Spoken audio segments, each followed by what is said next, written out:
ஈரோடு மாவட்டம் சேனாபதிபாளையம் அருகே தனியார் பள்ளிக்கு வெடிகுண்டு மிரட்டல் வந்ததால் போலீசார் வெடிகுண்டு நிபுணர்கள் மற்றும் மோப்ப நாய்கள் உடன் சோதனையில் ஈடுபட்டனர். சென்னிமலையில் உள்ள தனியார் பள்ளியில் வெடிகுண்டு இருப்பதாக மர்ம நபர் தொலைபேசியில் கூறியுள்ளார்.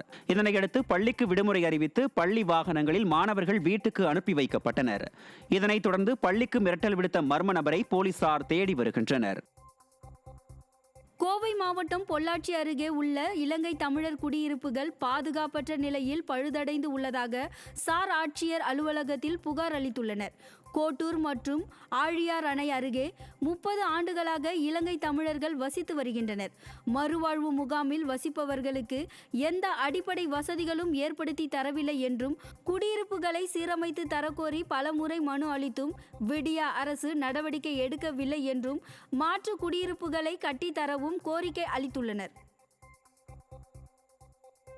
நீலகிரி மாவட்டம் கூடலூர் நகராட்சி மாதாந்திர கூட்டத்தில் பேச அனுமதி மறுத்ததால் திமுக கவுன்சிலர் மன்ற கூட்ட அரங்கிலிருந்து விலகி உள்ளிருப்பு போராட்டத்தில் ஈடுபட்டதால் பரபரப்பு ஏற்பட்டது. மாதாந்திர கூட்டத்தில் நகராட்சி முறைகேடுகளையும் அடிப்படை பிரச்சனைகளையும் கூட்டம் தொடங்கியதில் இருந்தே கவுன்சிலர் வலியுறுத்தி வந்த நிலையில் கூச்சல் குழப்பம் நிலவியதாக தெரிகிறது. அப்போது திமுக கவுன்சிலர் எழுந்து பேசிய போது பேச அனுமதி மறுத்ததால் ஆத்திரமடைந்த திமுக கவுன்சிலர் உள்ளிருப்பு போராட்டத்தில் ஈடுபட்டார். உள்ளாட்சி நல்லாட்சி என்பதெல்லாம் விடியா மாடல் ஆட்சியில் வெற்று விளம்பரம்தான் என மக்கள் வேதனை தெரிவிக்கின்றனர். இந்த நகராட்சியில் நடைபெறுகின்ற அத்தனை ஊழல்களையும் குற்றச்சாட்டையும் சொல்றதுக்கு எனக்கு கடமை இருக்கு, பொறுப்பு இருக்கு. நான் முறையா தான் பேசிட்டு இருக்கேன். நீ பேச வேண்டாம், வார்டு பிரச்சனை மட்டும் பேசினா பொது பிரச்சனை யார் பேசுறது? நாங்க பேசக்கூடாதா? அதனால என்னோட பிரச்சனைகளுக்கு தீர்வு ஏற்படும் வரைக்கும் நான் இங்க உள்ளிருப்பு போராட்டம் பண்றேன். திருப்பூர் மாவட்டம் காங்கேயம் அருகே தோட்டத்திற்குள் புகுந்த வெறிநாய்கள் வெள்ளாடுகளை கடித்து குதறியதில் 2 ஆடுகள் பலியானதுடன் 30க்கும் மேற்பட்ட ஆடுகள் படுகாயமடைந்துள்ளன. இதனால் வேதனையடைந்த விவசாயிகள் வட்டாட்சியர் அலுவலகத்தில் இறந்த மற்றும் படுகாயமடைந்த ஆடுகளுடன் உள்ளிருப்பு போராட்டத்தில் ஈடுபட்டனர். வெறிநாய்களை கட்டுப்படுத்த விடியா அரசின் மாவட்ட நிர்வாகம் எந்தவிதமான நடவடிக்கையும் மேற்கொள்ளவில்லை என விவசாயிகள் குற்றம் சாட்டினர். நாமக்கல் மாவட்டம் திருச்செங்கோட்டில் உஞ்சனை பகுதியில் உள்ள இழுப்புலி பிரிவு ரோடு அருகே ஒரே நாளில் அடுத்தடுத்து விபத்துகள் ஏற்பட்டு 4 பேர் மருத்துவமனையில் அனுமதிக்கப்பட்டுள்ளனர். இதனால் அப்பகுதி மக்கள் சாலையில் அதிகம் உயிர் பலி ஏற்படுவதால் வேகத்தடை அமைத்து சாலையில் தடுப்புகள் வைக்க வேண்டும் என்று விடியா அரசுக்கு பொதுமக்கள் கோரிக்கை விடுத்துள்ளனர். இந்நிலையில் விபத்து தொடர்பான சிசிடிவி காட்சிகள் வெளியாகி பரபரப்பை ஏற்படுத்தியுள்ளது. நாமக்கல் மாவட்டம் ராசிபுரம் பேருந்து நிலையத்தை இடமாற்றம் செய்ய எதிர்ப்பு தெரிவித்து பேருந்து மீட்பு குழுவினர் சார்பில் சென்னை நகராட்சி நிர்வாக இணை இயக்குநரிடம் மனு அளிக்கப்பட்டது. தற்போது செயல்படும் பேருந்து நிலையத்திலிருந்து 8 கிலோமீட்டர் தொலைவிற்கு பேருந்து நிலையத்தை இடமாற்றம் செய்ய உள்ள நிலையில் இதற்கு எதிர்ப்பு தெரிவித்து பல தரப்பினரும் பல்வேறு கட்ட போராட்டங்களில் ஈடுபட்டு வந்தனர். இந்த நிலையில் ராசிபுரம் நகராட்சியில் ஆய்வு மேற்கொண்ட சென்னை நகராட்சி நிர்வாக இணை இயக்குநர் சந்திரசேகரிடம் ராசிபுரம் பேருந்து மீட்பு குழுவினர் பேருந்து நிலையத்தை இடமாற்றம் செய்வதை ரத்து செய்ய வேண்டும் என கோரிக்கை மனு அளித்தனர். விழுப்புரம் மாவட்டம் திண்டிவனம் அருகே அதிமுக ஊராட்சி மன்ற தலைவர் மீது தாக்குதல் நடத்தி கொலை மிரட்டல் விடுத்த 2வரை கைது செய்ய கோரி போலீசில் புகார் அளிக்கப்பட்டுள்ளது. முப்புளி கிராமத்தில் அதிமுக ஊராட்சி மன்ற தலைவர் சந்திரசேகர் கோயில் கும்பாபிஷேக பணியில் ஈடுபட்டிருந்த போது அங்கு வந்த 2 சந்திரசேகரை தாக்கி கொலை மிரட்டல் விடுத்து சென்றதாக தெரிகிறது.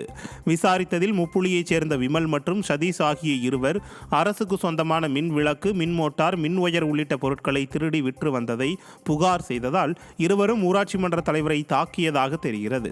இந்த நிலையில் தலைமறைவாக உள்ள 2வரையும் கைது செய்ய கோரி அதிமுக சார்பில் புகார் அளிக்கப்பட்டது. விடியா திமுக ஆட்சியில் குற்ற சம்பவங்கள் அதிகரித்து வருவது பாதுகாப்பில்லாத நிலையை உருவாக்கியுள்ளதாக குற்றம் சாட்டுகின்றனர். பஞ்சாயத்து அலுவலகம், அங்கன்வாடி கட்டிடம் ஆகிய கட்டிடங்களில் மது குடிப்பது வழக்கம். மது குடித்துவிட்டு பம்பு செட்டு கிணறுகள், நீர் மோட்டார் ஒயர்களை அனுப்புவது மற்றும் தெருவுகளை சேதப்படுத்துவது மற்றும் குற்ற செயல்களில் ஈடுபடுவதனால் தொடர்ந்து நான் காவல் நிலையத்தில் இது சமமாக கொடுத்து வந்திருந்தேன். இந்த காழ்ப்புணர்ச்சி செயல் என்னை இப்போ நேற்று அடிக்கடி என்னை